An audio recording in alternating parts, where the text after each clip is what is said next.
Hey, good evening, everybody. I want to thank you all for joining us for the October CCA Oregon monthly Zoom call.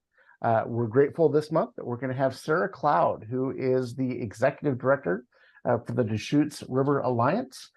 So thank you, Sarah, for joining us. Thank you for having me. It's a pleasure to be here. Happy to have you. All right, so a lot we get to learn about tonight about what's going on with the Deschutes River, known as a world-class fishery right here in the backyard of Portland that probably a lot of us don't get to enjoy as much as we'd like to, but certainly face a lot of challenges that I know that you're definitely intimate with. So just real quick before we jump in, for those that are on the call, we're going to have a little raffle at the end of the call. So be listening. Dawn New will have some kind of a trivia question that we'll present to the group, and then we'll have you provide some answers using the chat session. So there's a little chat window at the bottom of the Zoom control panel. Love it if you have any questions. Fire those questions away into that chat window, and then we'll pull the questions from there and certainly be looking to provide or identify the winner using that method. So with that, Sarah gave us a great PowerPoint presentation that she's going to walk us through. I'm going to stop sharing my video just so that we're able to try to maintain some video quality on my end. So forgive me here. I'm going to stop sharing my video.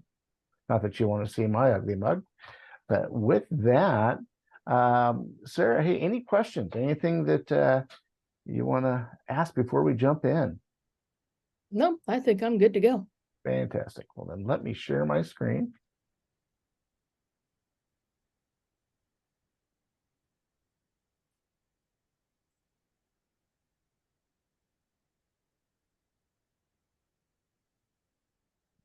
Let's go to a better view here. Of course, I've got the Zoom window. I can't see the top of it. Okay, slideshow from the beginning. All right, hopefully everybody can see that. Let me know when everybody can see the presentation.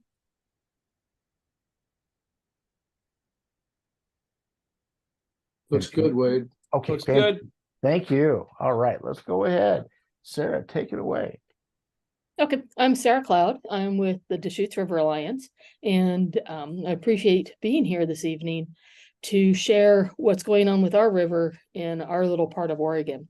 Next slide, please. Or can I? Yeah. Trying to go to the right. Come on.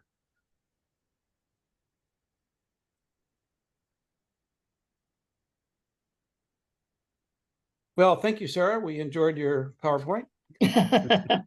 One nice slide. Great title slide. I am on the next slide on my end. So it's just, again, it's taking time, I think, for me to send those images up to the web and then getting them back down to you guys. So you should see now who we are and why we care. No, well, is anybody else seeing that, or? No, we're first. Okay. Wade, it's highlighted in the vertical gallery down the left, 1, 2, 3, 4, 5, and the title slide is highlighted. But what are you seeing at this point? I mean, The screen shows a little vertical galley, pages 1, 2, 3, 4, 5, and then the main screen is the first title. So you may need to click on the second slide. There you go. There we go. Okay, we're gonna not do the slideshow then, because I was viewing the slideshow sharing that. So okay, thank you for that notice. Okay, so we are the Deschutes River Alliance, and we have a history of being science-based. We are really fortunate that when folks started to see that there were issues facing the river, some of those folks were scientists, including 2 men who worked for the water quality department from DEQ, and a fish biologist who worked on the Deschutes for most of his career with ODFW. And so we've earned a good reputation of being science-based. We are an organization that will not put out information if we can't back it up with a study or prove it in some way. Next slide, please.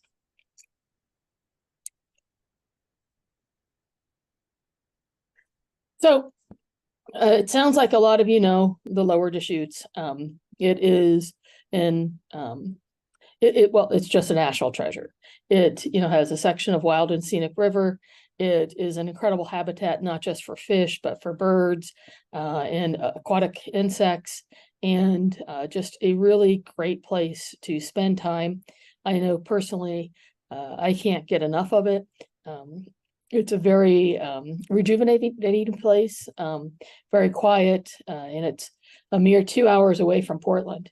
And like I like to tell people, it's on the sunny side of the mountain. So if you live in Portland, it's a really great getaway to go over there on a January when it's been doomy and gloomy in Portland, to drive over and enjoy some sunshine. And fishing is actually good pretty much year round for trout. Steelhead can be more seasonal. That's what people are really chasing right now. But I'm a trout bum myself. But it is a really special place that deserves to be treated much better than it is right now. Next slide, please. Actually, I'll go back. For those of you that may not know, the lower Deschutes River begins in Madras at the dam complex, the Pelton-Round Butte Hydroelectric Project, which is the dam that creates Lake Billy Chinook, and runs 100 miles north to the mouth at the Columbia. So it's 100 miles of river in north central Oregon. It sometimes gets confused with the rest of the Deschutes system, which we just focus on the lower Deschutes, not the upper and middle Deschutes. Okay, next slide now. So as I said, we're a science-based advocacy organization, and we just really want to see cooler, cleaner water to protect a healthy ecosystem. And that cooler, cleaner water will support the recovery and protection of robust populations of resident and anadromous fish. It's been pretty sad what we've seen in the last few years, especially with spring Chinook. And I'll talk a little bit about the decline of fall Chinook too. And the river conditions do not help either of those species one bit with the current operations of the dam. Next slide, please. A couple of years ago, when we did some strategic planning, we did a new vision statement. And part of what I like about our vision statement is it certainly is focused on the river and the ecosystem of the river, but we also need to remember the communities that surround the river. It's in the region, Maupin and other areas have become a tourist economy, and the river is the backbone of that. And it's really important to remember that folks rely on it, which is one of the reasons why we believe in protecting it. It's not just fish, it's also people that really need a healthy river in north central Oregon. Next slide, please. So how did we get there? So for 50 years, the dam was created, and for 50 years, they drew water from the bottom of the dam.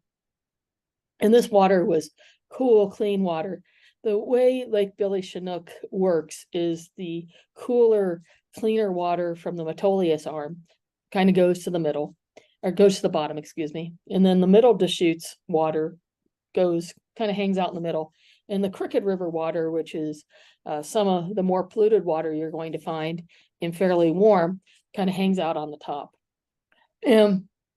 So for 50 years, they took the water from the bottom to run the project, to produce electricity.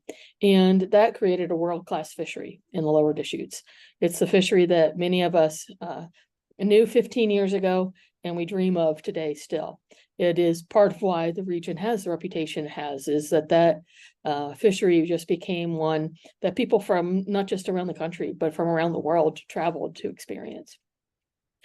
It'll be 14 years, actually, so just a little over 13 years ago, 14 years in December, PGE, as part of their relicensing process, needed to figure out how to reintroduce fish to the upper basin. So they installed what they call the selective water withdrawal tower. We refer to it as just a tower. And this tower is supposed to blend water coming out of Lake Billy Chinook to then kind of create what they call a without project temperature.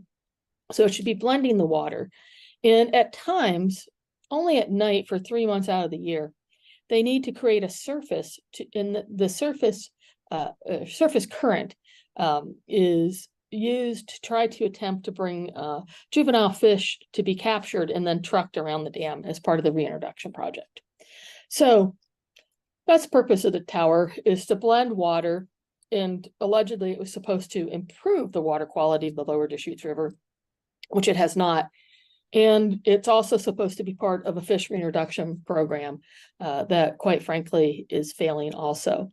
So what they're doing, instead of blending the water or using as much bottom draw or bottom water as they can, what they're releasing water of warm, polluted water from the surface, from Lake Billy Chinook into the lower Deschutes River, which is, of course, causing a lot of changes.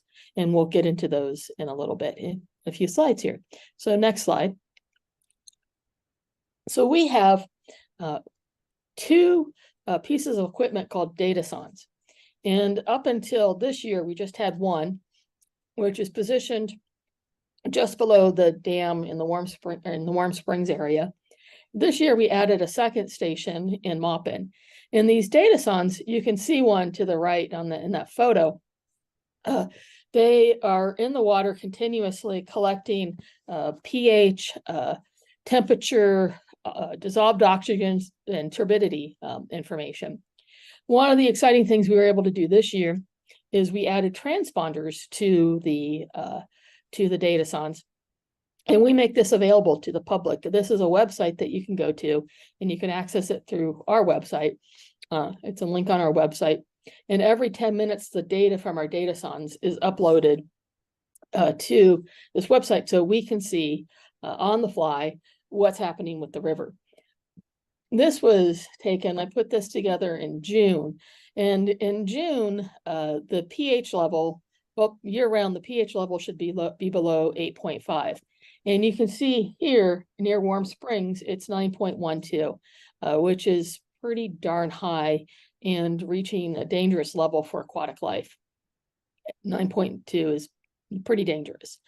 So we can see this. We know that probably 75–80% of the days we have our equipment in the water, there's a violation for pH levels. And it's violating the Clean Water Act and the standards set by the state of Oregon. We do take the equipment out of the water from around November to March. That's to have it serviced. We send it into the manufacturer and we have them calibrate it. But we're really, we have DEQ level standards of collecting the data. DEQ actually uses our data to report for their annual reporting to the EPA. So it's solid data collected as DEQ would collect it if they were in fact collecting data on the lower Deschutes. Next slide, please. So we take this data and we write an annual science report and we have some findings from it. And we also use the data and the findings that we put into the report to drive our advocacy. As I said earlier, all of our advocacy is science-based.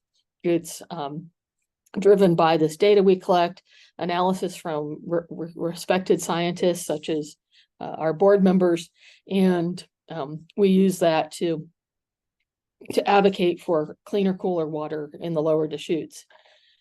One of the things we know is that they are warming the water when they don't need to. They're using 100% surface water, which is the warmest water they can put into the lower Deschutes during critical spawning and incubation periods for different species of fish. Which has its own issues when it comes to fish reproducing. The other issue that's happening with the increase in warmer water and temperatures, excuse me, I'm getting over a cold, is there's a parasite called C. shasta, and it reproduces at a much higher rate the warmer the water gets. And this parasite in particular attacks juvenile spring chinook, also adult spring chinook. But for whatever reason, spring chinook are really susceptible to it. And it's why we're seeing a massive decline of spring Chinook in the lower Deschutes. And the fishery has been closed for a few years now because of that. The numbers are really sad and pathetic. We worry that we may be losing all of our spring Chinook in the lower Deschutes with the way the numbers are trending.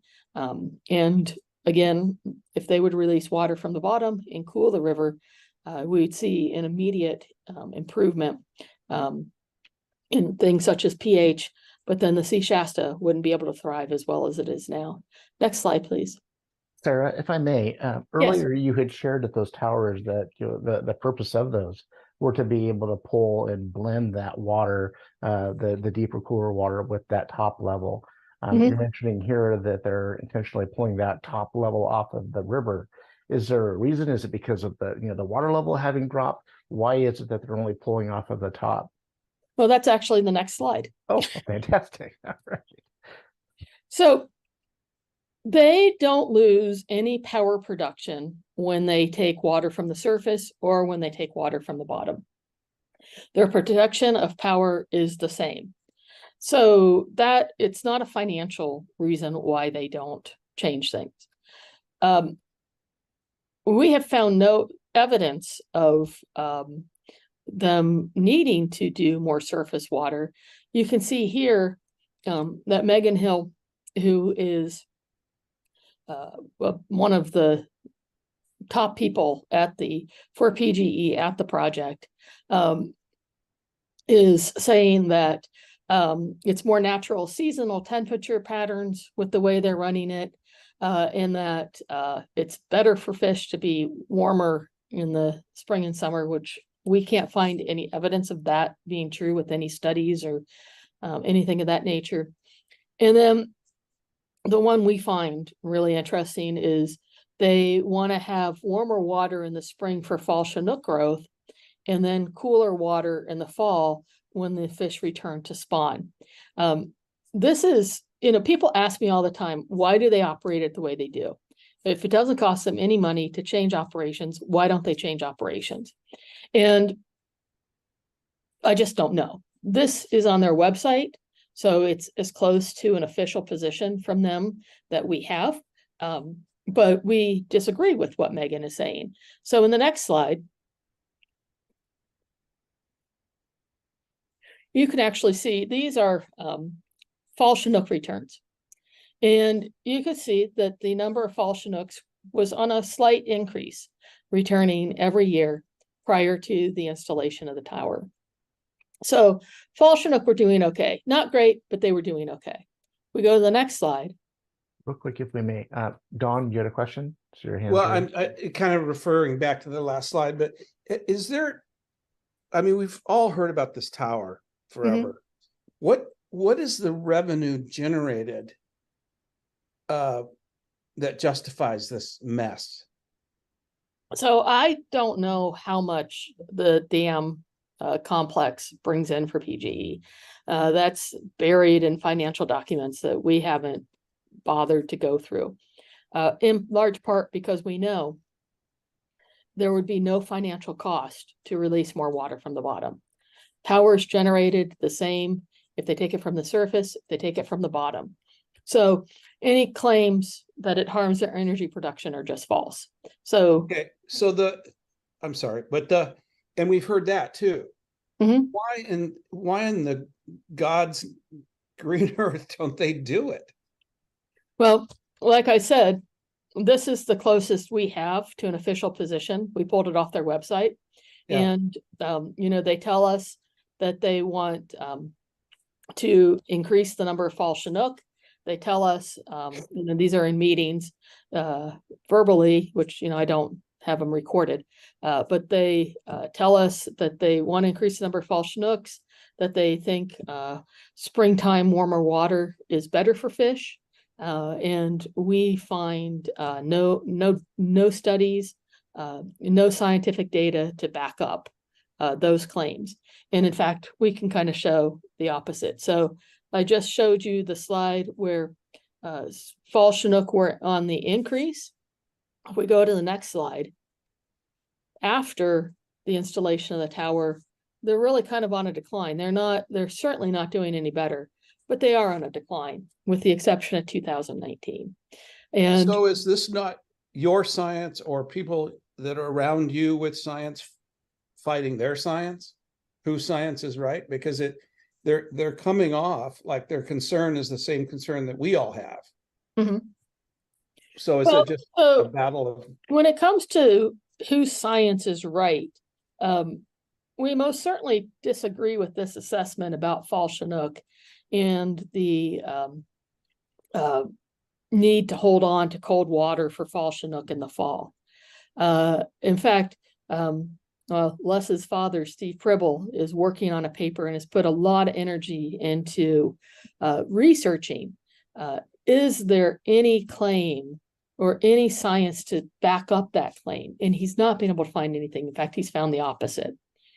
When it comes to water quality data and what we believe is happening both in the lower Deschutes and the reservoir, Lake Billy Chinook, 4 years ago, 4.5 years ago now, PGE released their own multi-year study. And when the study came out, we looked at it very closely. And we have to say, we agree with 95% of it. You know, scientists can always disagree about some nitpicky things and, you know, this, that, and the other. But Joe Eilers was the man that was in charge of that project. We've had conversations with him, and we all have come to the same conclusions as to what's happening to the river. And Joe Eilers did some modeling, and we've come to the same conclusion as to what can fix the lower Deschutes River. In his modeling, one option he put out was something called the night blend scenario. What that would do is release the maximum amount of bottom water, which is up to 60%, 365 days a year, 24/7, with the exception of March 15th to June 15th from night, which I think they say is like 8 p.m. until like 7 a.m.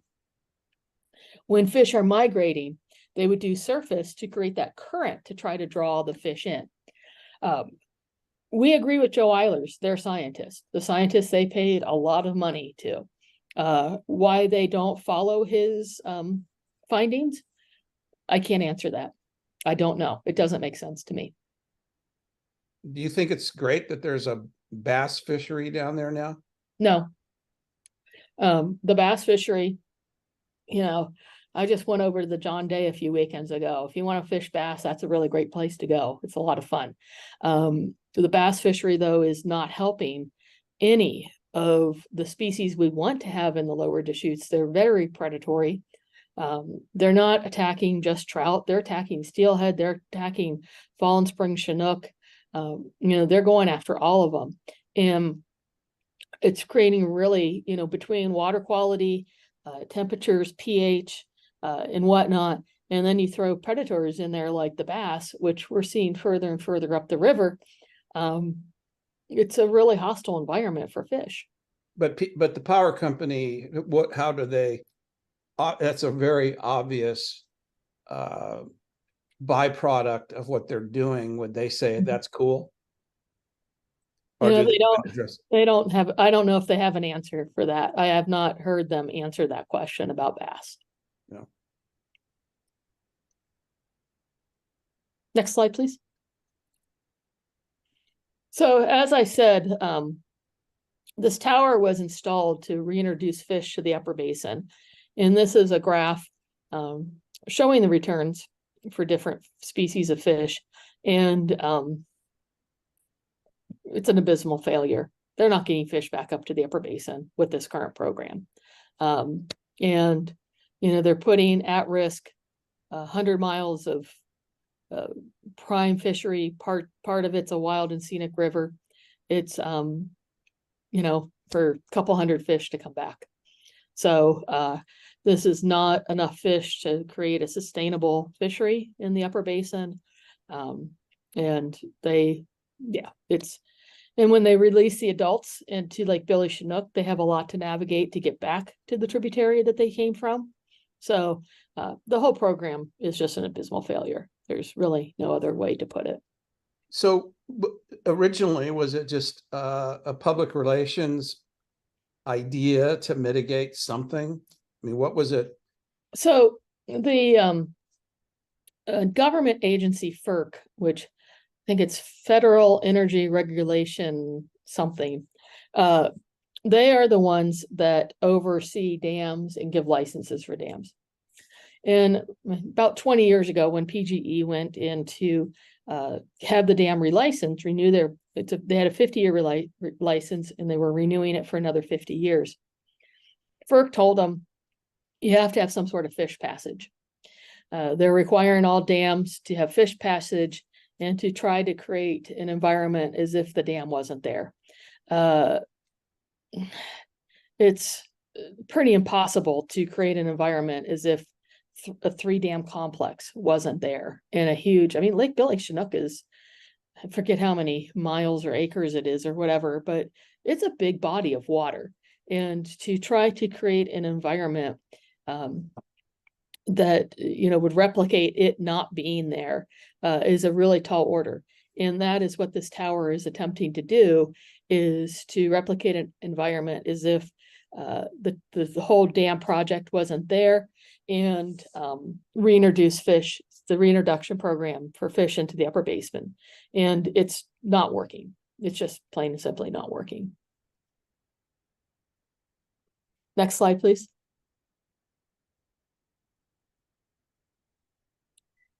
And so not only with their fancy tower and mixing water and whatnot, are they violating pH on a regular basis and other standards, they're also violating temperature, which I find to be kind of a, you know, a little salt in the wound. You know, they're doing all this harm to the lower river to allegedly have a more natural temperature regime and to get temperature under control, but they're not even doing that. They're violating temperature standards throughout the year too. Next slide, please. So I've mentioned pH, and so pH is really representative of the nutrients that are coming in to the river, and all the algae you're seeing on the rocks now and whatnot. pH is an indicator of that. And to be honest, I've heard Rick Hafley, he's on our board, discuss this enough. I should be better versed in it. But pH is definitely, it's an indicator of a healthy river or an unhealthy river. And, you know, the growth of the moss or the algae and everything increases with the higher pH levels. So let's go to the next slide.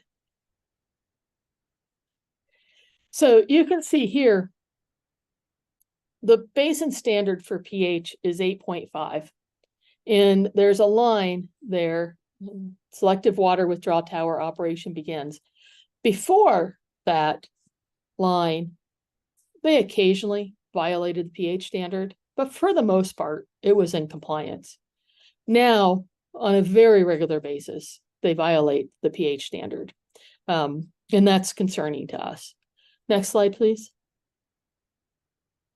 And we can see throughout the years of us monitoring the river, you know, we take a look at the number of days we have our equipment in the river and we're monitoring, and then compare that to the number of days that the pH gets above 8.5. And it's pretty significant. It's a pretty significant number of days that it is violated. Next slide.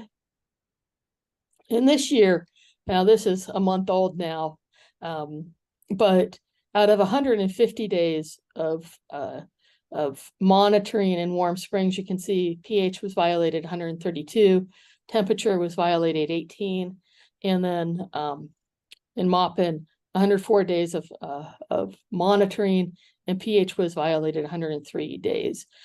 Now, we're seeing fewer violations, and I'll get to that in a little bit. So next slide, please. So the pH continues to violate the state standards.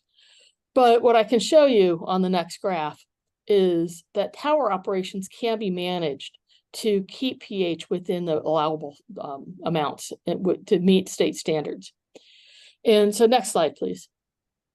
So I alluded to it at just a moment that we, since September since beginning of September, actually kind of mid-August, we know historically that in mid-August, they start releasing more bottom water.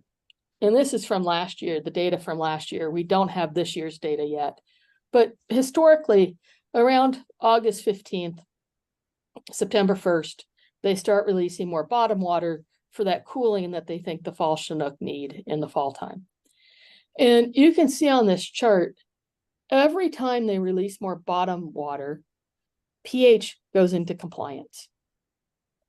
You know, they had a little period in 2022, late July, early August, when they released as much bottom water as they could, and pH began to immediately drop. Didn't have enough time to get all the way down there, but it got pretty close. But when they release more bottom water, they can fix the pH issue. They can fix the nutrient issue.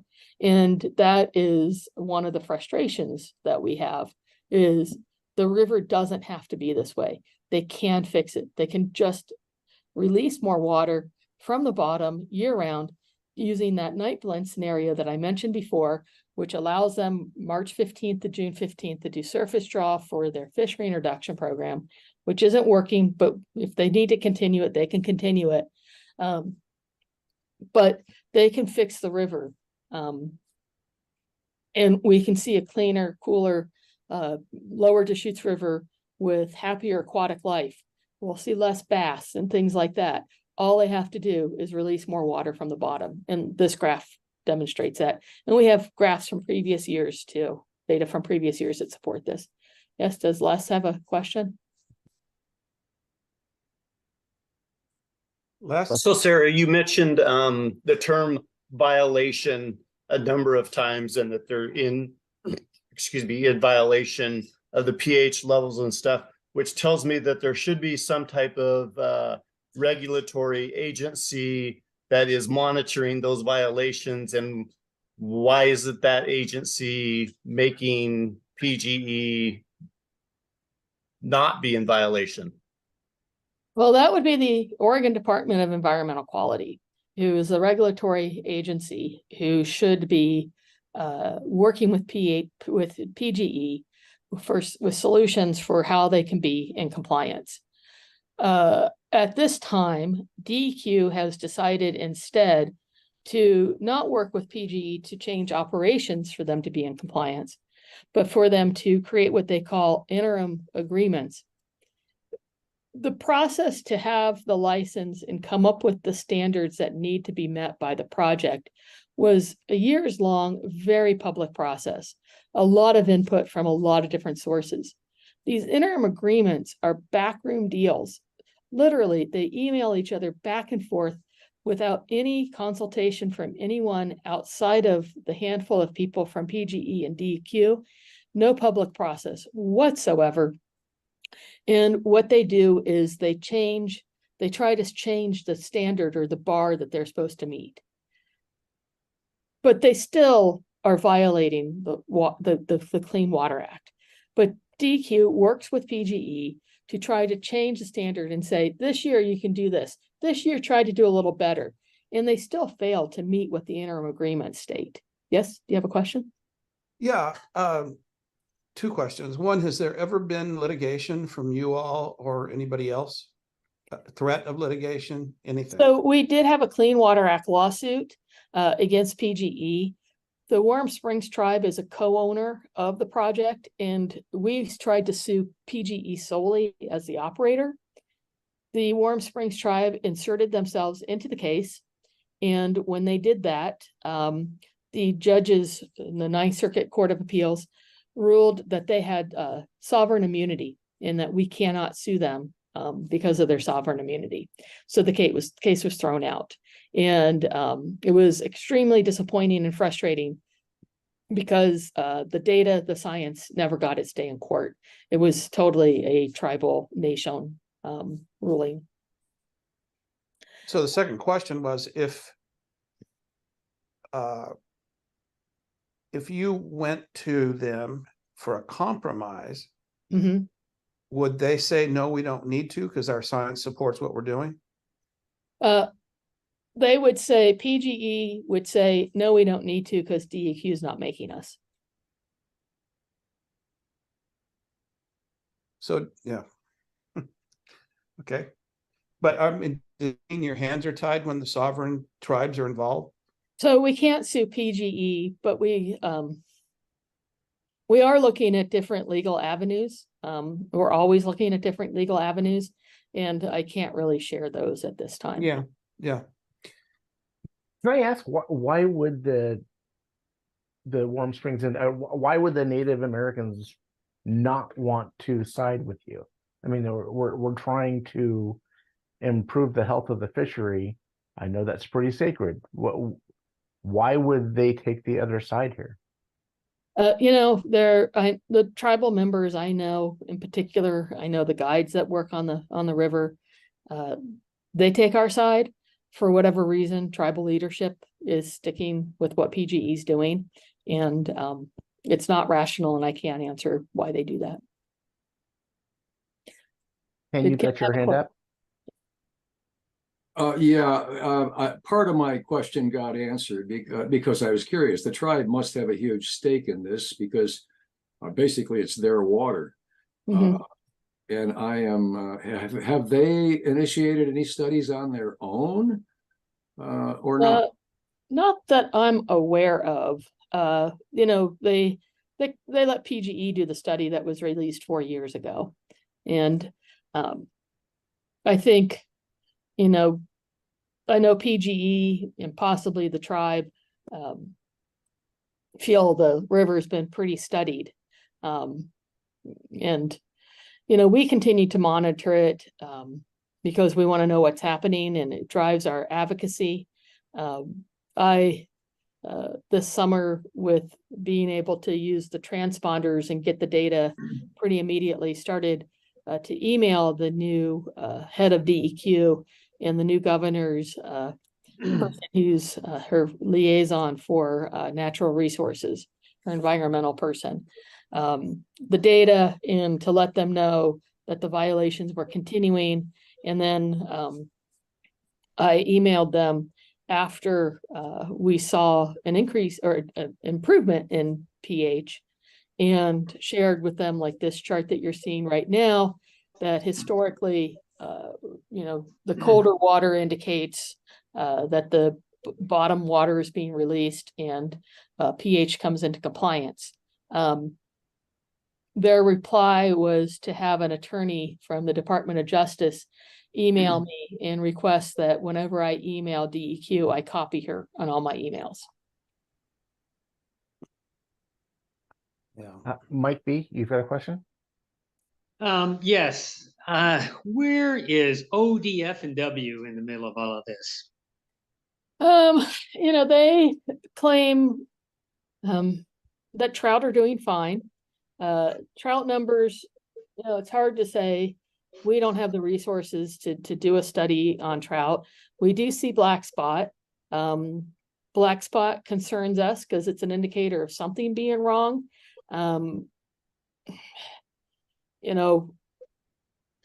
What's the next thing that's going to pop up is always something we worry about.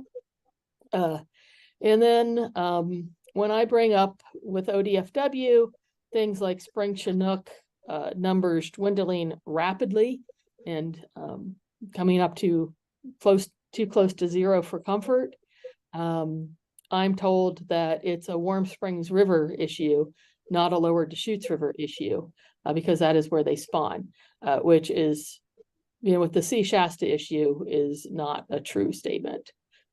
So, yeah. Did you have a follow-up question? Well, the follow-up question would be, with climate change taking off and all the rivers are warming all around us, wouldn't this be an obvious way to overcome a warming planet? Yes. We have an opportunity here to cool some water and to give some fish a respite, to try to keep the populations as strong as possible for as long as possible. and they're not doing it.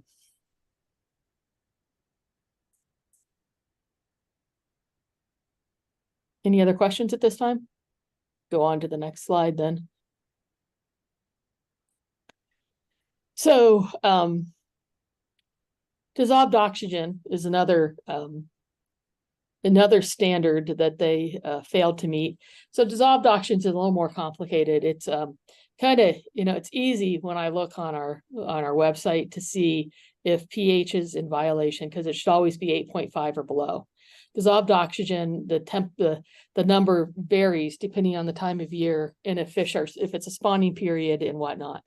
But you can see from the next slide that during critical times for spawning, they don't have the dissolved oxygen levels where they should be. And that's concerning for the trout population. Fish need oxygen, and when they're stressed during a spawning period, they need more of it, and they are not getting it when they need it with the current operations of the dam. Did you have another question? No? Okay. Next slide, please. So that's kind of the science, and I'm happy to answer any more questions. It would encourage you to come to some of our events. If anybody's in the Bend area, we're hosting November 2nd, what we're calling Trout Whisperers 2. We held the first one in Portland in March, and it's we have a panel of experts who talk about all things trout fishing, and it's a lot of fun. We also release it on our YouTube channel, so you can see the first one, snippets from it, some of the questions that were asked and answered on there. We hold our annual auction in February in Portland. It's a really great time. It's in the afternoon and nobody dresses up. We all wear flannel, and it's casual, and a lot of beer and wine flows, and we have a great time. And then June 1st in Maupin, we'll hold our second annual Trout Fest. And Trout Fest is a day where we bring in all sorts of experts to do seminars. There's a casting competition. There's great food and drink, vendors there to talk to you about different items they have. We have music in the evening, and it's a really great time. So those are some things we have coming up.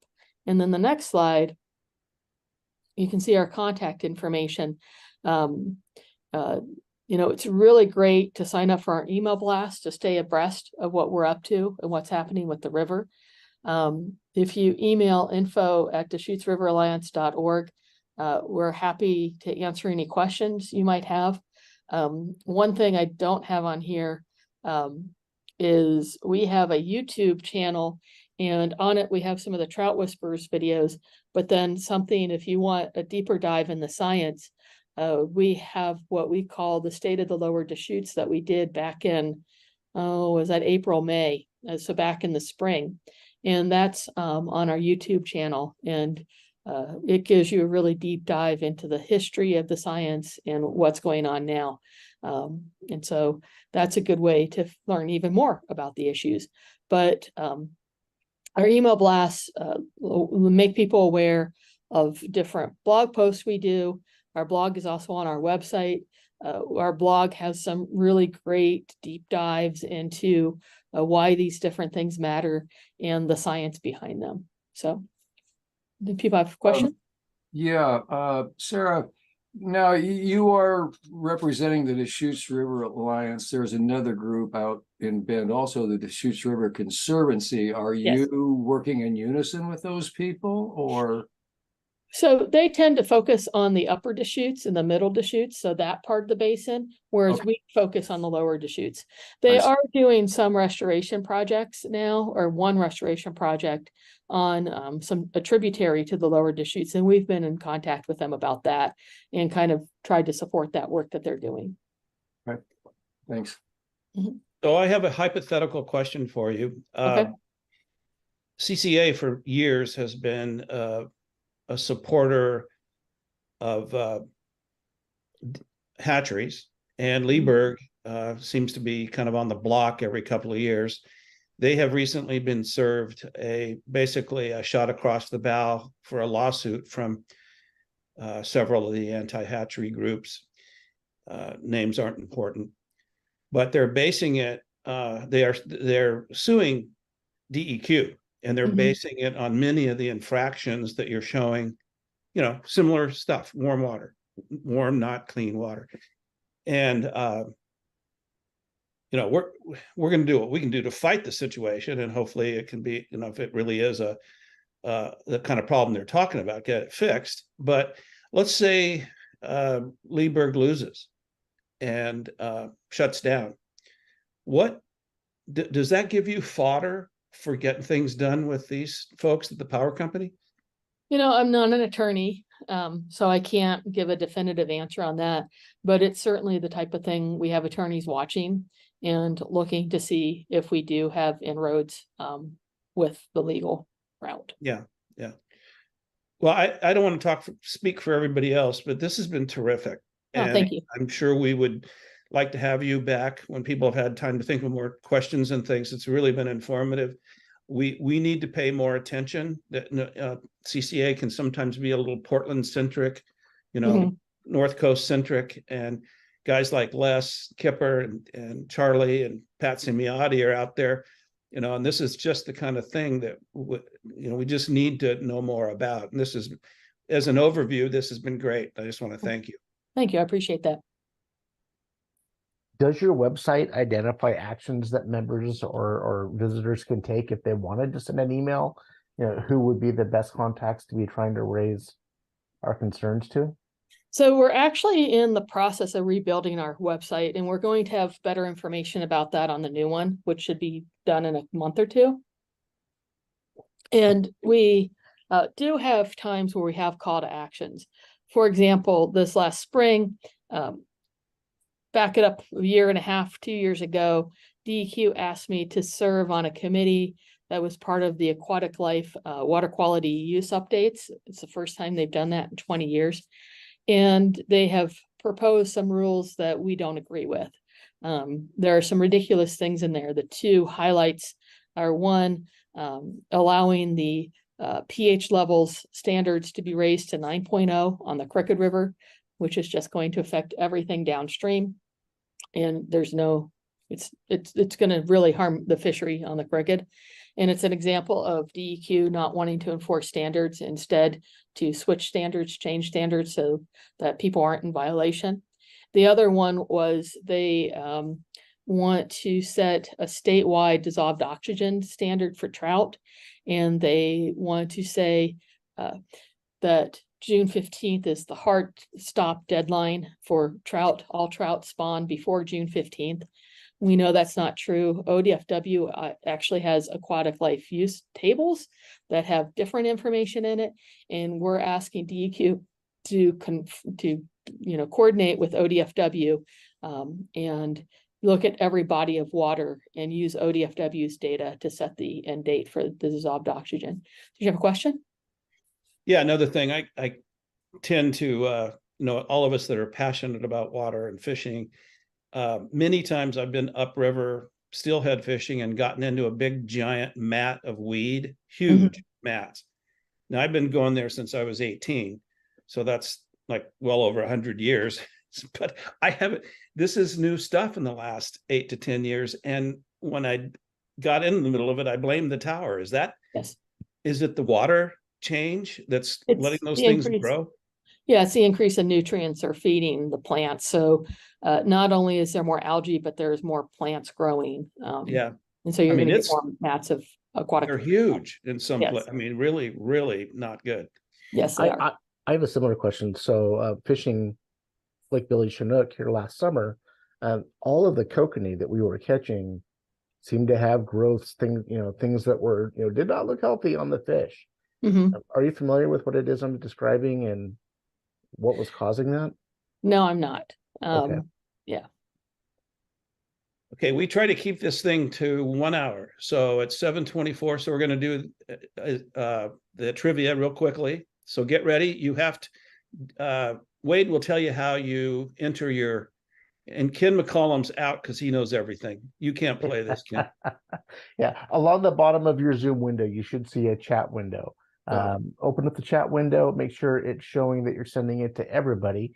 And then if you would type the answer that you have to the upcoming trivia question, and I'm assuming people see that on the screen, but I will read them out loud as I see them come through. Okay, so Kim McColeman, I've talked to a few of our judges and they said you're okay on this one. Okay. This may be your last one. I haven't Okay. won one in a long time. Yeah, so you have to come up with the exact pound, how many pounds this fish was, not worried about the ounces. So if you can hit the pound on the nose, and then you can hit what year it was caught, you'll win both the 6 million lumen headlamp and the little pin light. So what's the Oregon State steelhead record? Rounded off to pounds. And the second part of the question is, what year? That's a tough one. 42. Who's that? That was me. I took a shot. Yeah, our new executive director won again. He's really fast with his browser, I think. Actually, he has it on his wall, right? It was 35 pounds. Did he put the river in there? No, you said 1970-ish. 35.8. So, Kipper, you used your Kipper. Pop that one up. Les is using his browser. Yeah, it was 35.8. So anybody that's caught a 20-pound steelhead. Okay, so Les came in with Columbia. Did Pat put in the river? He did not. So Pat came in with the right poundage, and Les came in with the river, which was Columbia.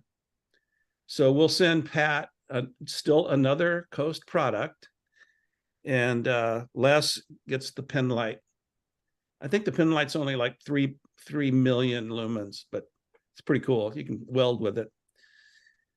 Yeah, 35 pounds, 8 ounces, 1970 on the Columbia. Outstanding. Hey, both Pat and Les, I know that you've got Don's email. If you would shoot him your address for shipping information with that.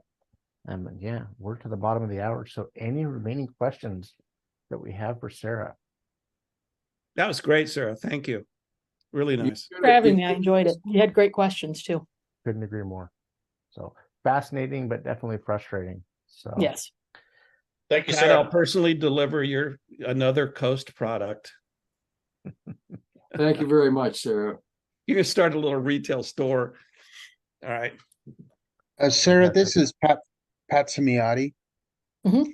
And it would be great because we had ODF and W represent or do a speech to our group. Did he just Uh, come on? And they talked about the head biologist talked about the water temperatures, Mhm. which was very similar to what you were saying here. Mhm. In the in what they're actually doing. And so I think that it would be very informative if I could arrange sometime you to provide this same situation or same speech to our group here locally. And Yeah. I think we would have a better understanding of the situation. Yes, I'd be happy to do that. Okay, I'll make contact you in the near future here and we'll arrange a time for you to at least do it virtually if all possible. But Okay. anyway, make arrangements. Okay. Sounds great. Thank- Yeah. Thank you very much. So Wade, I'm going to be gone for 2 or 3 days, but send me everything. I can do it from another location. Put the link up on our YouTube channel. will do. Thank you. Fantastic. Thank you all. Thanks, Sarah. Thank you very Thanks much. again, Sarah. Have a great Thanks. evening. Thank you. Bye-bye.